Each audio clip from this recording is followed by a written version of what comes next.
This is Sg2 Perspectives, a conversation with Sg2 experts and industry thought leaders about the biggest trends in healthcare and what we expect that's going to mean for the future of healthcare delivery. I'm going to quote Mark actually here because he has a great saying in recent months. Specialization is now the enemy of efficiency or of healthcare, because if we over-specialize buildings, they can't have the long, flexible life we want them to have. Welcome to Sg2 Perspectives. I'm your host, Trevor DaRin. Today, I asked two of our friends from HGA Architects, Mark Bultman, who leads the healthcare practice, and Andrew Zimmer, who's a vice president of the healthcare practice, because I wanted to hear how the trends that we're seeing and hearing from health systems are playing out in terms of what they're building. Who better to ask than the folks who are having those discussions with all of you health system leaders all the time, but our friends from HGA. So Mark and Andrew, thank you so much for joining to share what you're seeing across the industry. Mark, I'll go to you first. What are health systems building today? And do you see some patterns? Maybe it's regional, academics versus community health systems. Try and summarize what you're seeing from the market today. It really depends on economically what's happening in that market. The first is high growth market. The second, saturated markets that are experiencing normal growth consistent with the economy. And then the third is saturated markets with low growth and or weak reimbursement that they're seeing. So as you might imagine, in a high growth market, those are underserved markets. Population is growing quickly. In that market, they're building everything. Inpatient, MOBs, ASCs, they can't build fast enough. There are definitely some of those. The Southeast, everybody knows there's lots happening in some of the states there in the Southeast. Texas falls into that category. New Mexico, Arizona, those are the real hot spots that we're seeing. And it's still pocketed within each of those regions. Seeing lots of activity in those around that growth. That's where America is moving.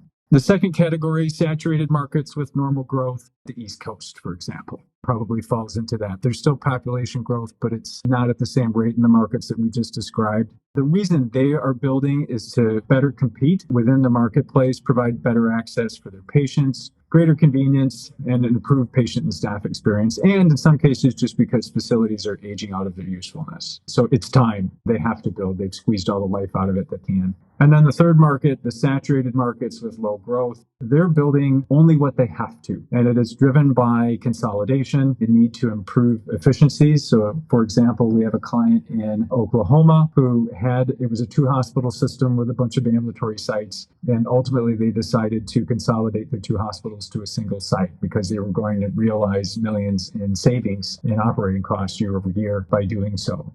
Priority there, reducing cost. And in some cases, it's just to continue to survive. They are economically strapped, but to do nothing is to die. To invest is to give them a chance to continue to live another day.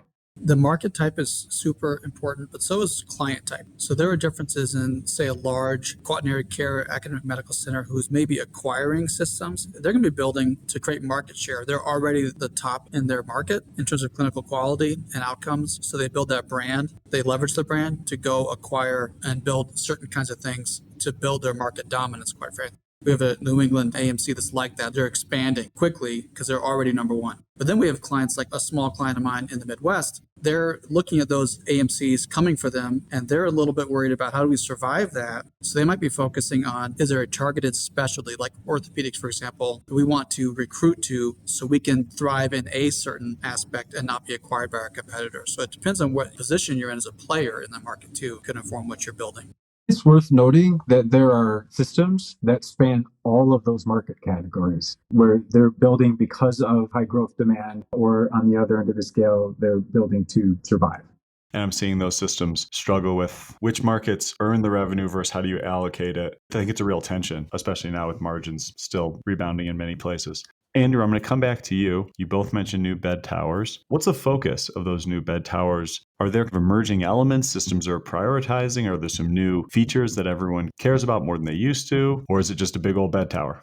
The priorities are the same. Nothing has really changed in the past several years. The reasons for the change are changing, and the intensity of the priority of getting it right It goes back a little bit to capital. You can't afford to overbuild. You can't afford to underbuild. I'll give you some examples of what we're seeing that's still true, but maybe even more so. First is flexibility. It used to be we wanted to build these flexible bed towers to change acuity, change census, change populations. That's still true. But now the added pressure is, how do we do this with less people, less staff than we used to have to make that work effectively? That's a new problem that drives the same solutions. Or the same thing goes for technology. We have a client in the middle America states who went all in on technology integration into their bed tower and making that really effective for the right patient care, bring expertise to the bedside that may not reside in the physical spot. That's true, but now there are other reasons to have clinical integration technology come to play, partly so you can staff it effectively. Or we also are seeing things that have been happening for a while. What are the things that people used to do that robots or machines can now do? We're seeing a ton of outsourcing of things like pharmacy, laboratory, even materials management, using robots to move things around instead of people. What that helps us do is make these buildings smaller, because with limited capital, you still need the beds, but how much can you not build that isn't a bed? That's a real huge priority right now.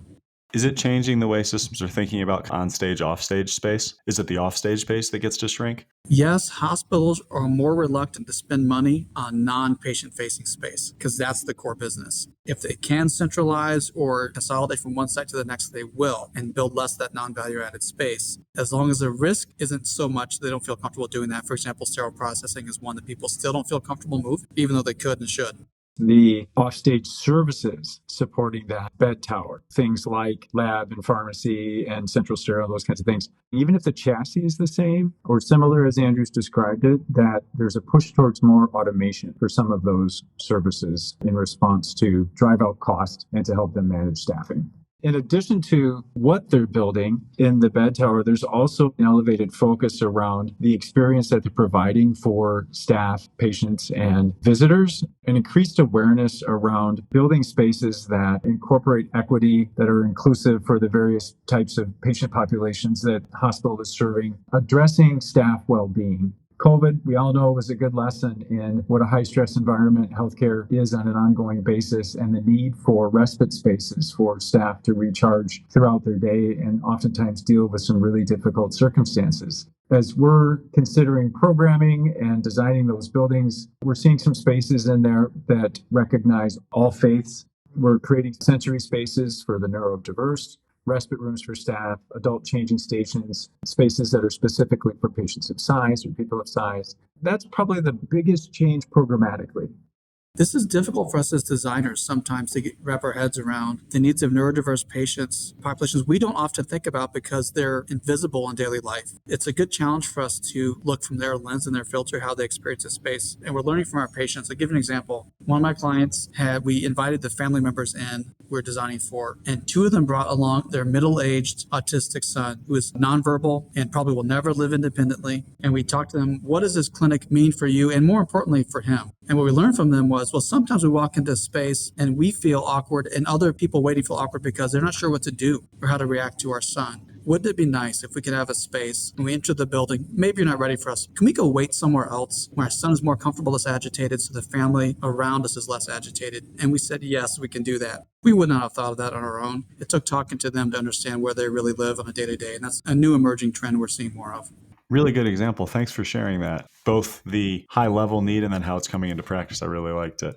You also talked about growth of ambulatory big box sites, and I want to ask you, talk about some of those same elements, but now it's not the inpatient space anymore. Is it the same factors and needs? How are systems thinking about their patient's journey through that big box site differently than they are in the inpatient space? We're seeing those fast growth markets where they're building everything they possibly can build. We're seeing those big box sites become large multi-specialty centers, but they're still very transactional. You have choices. You can go there or not. The building design is meant to be as convenient as we can possibly make it. So every step of that journey, it's easy from how you enter the site, where the site even is. Can I see it from the freeway and is the exit really close? Once I get off, is it easy to get into the parking lot in the building? And then I don't go more than a few minute walk to go anywhere for whatever I need, whether it's one thing or it's a multi-specialty visit with multiple providers who are co-located there for good reasons, for my convenience. So we're seeing a lot of that one-stop shop. It's more about ease than it is about amenities. Like no one really cares about the coffee shop anymore in those spaces. It's more about, is it easy for me? Because maybe the coffee shop is actually next door in a separately owned building. This is not part of a larger development.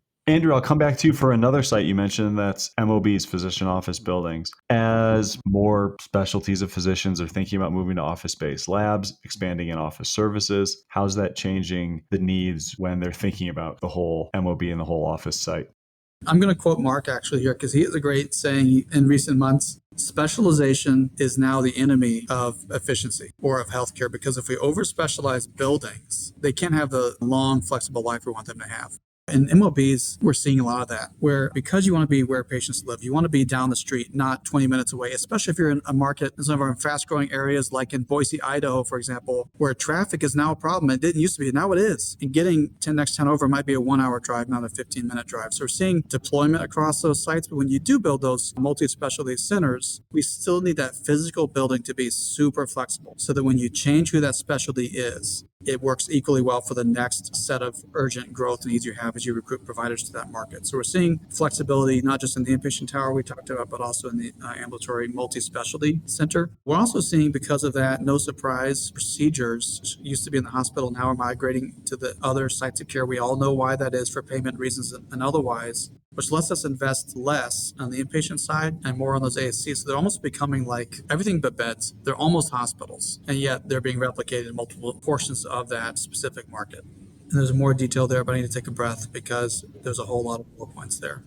The choosing of those words, Trevor, ambulatory big box sites, is telling, because we think of those as ground up builds out in sort of the suburban setting off the freeway. But given what's happening in the retail business with malls becoming vacant and other storefront, other retail closing, we're starting to see health systems shift from, or at least be more open to, instead of building ground up, take advantage of those vacant retail spaces that are in the same high demand spots they want to be, and then converting those to physician offices or those ambulatory big box sites that you described. The expectation is over the next couple of years, there's going to be a lot more of that as systems are starting to wake up to that, as developers are starting to make the connection between those vacant retail spaces and healthcare needs.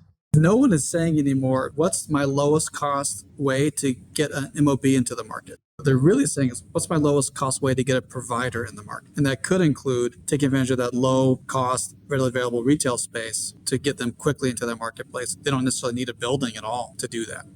Really good. Mark, I'm going to come back to you. You're often asking SG2, okay, give us the long-term outlook. How's this going to look different in 5 or 10 years? So now I get to kick it back to you, though, because it's my podcast. How might all these answers shift in the next couple of years? How are the projects and the asks and the priorities going to change 2 or 3 years from now? I think it goes back to, it's still going to be market dependent where growth is happening. There is a facet to that we've not described, which is consolidation. As systems continue to consolidate to address all the things that we're talking about, managing costs and address patient access, and all the rest of those things, the big projects are still going to continue to happen and maybe even get bigger. And that trend isn't going to go away because they're going to replace 10 for 1 or 5 for 1. It's not only are systems consolidating, they're going to consolidate the sites of care. And that's going to have a lot to do with driving our business as design professionals in support of our clients. I'm going to ask a follow-up question. What forces do you think are going to drive them to consolidate sites of care? Somewhat market dependent. The East Coast will be the things that we described, facilities that are aging out. It's time for replacement. So rather than replace 1 for 1, they're going to consolidate those into fewer buildings with better access. That's an example. I saw an article in the paper today, a hospital out west of town here that's going to be closing to manage cost. They're going to move those patients to different sites because they just no longer afford to keep that building open. Now that patient volume is going to drive demand at an existing campus, which is going to drive more investment. Mark and I are working on a project together, actually in the Midwest, where they could have spent a lot of money to renovate an old building that was way past useful life. And as they partnered with other systems and got acquired, their answer was, let's build something new, but way, way smaller. Because we really can't afford to stay in the old thing, and it's too big for us anyways. Healthcare changes and reimbursement inside of care has passed us by. Let's not replicate the old thing. Let's do a new thing. That's a great place to conclude. Mark and Andrew, great insights. It's always a pleasure for me to get to speak to anyone on the HGA team because we're talking to the same health systems, but we're talking about growth in slightly different ways. And it's always great to get to see your view of a similar problem and challenge and set of solutions. So thank you as always for joining us. Thank you for sharing your perspectives. Look forward to talking to you again soon. As our partner, Sg2, you also bring a lot of that insight to us about what's out there happening in the market, and find that incredibly valuable as we work with our clients to help them develop strategy around what and where they should be building. Thanks for listening. If you like this episode, please subscribe, rate, and review us, and or follow us on Twitter and LinkedIn at Sg2 Healthcare. And if you want to talk more about innovative healthcare strategies, you can always email me at sg2perspectives@sg2.com. Finally, Sg2 is a Vizient company, and there are a bunch of Vizient podcasts that you might like. You can find them at Vizient /podcasts. Have a great day.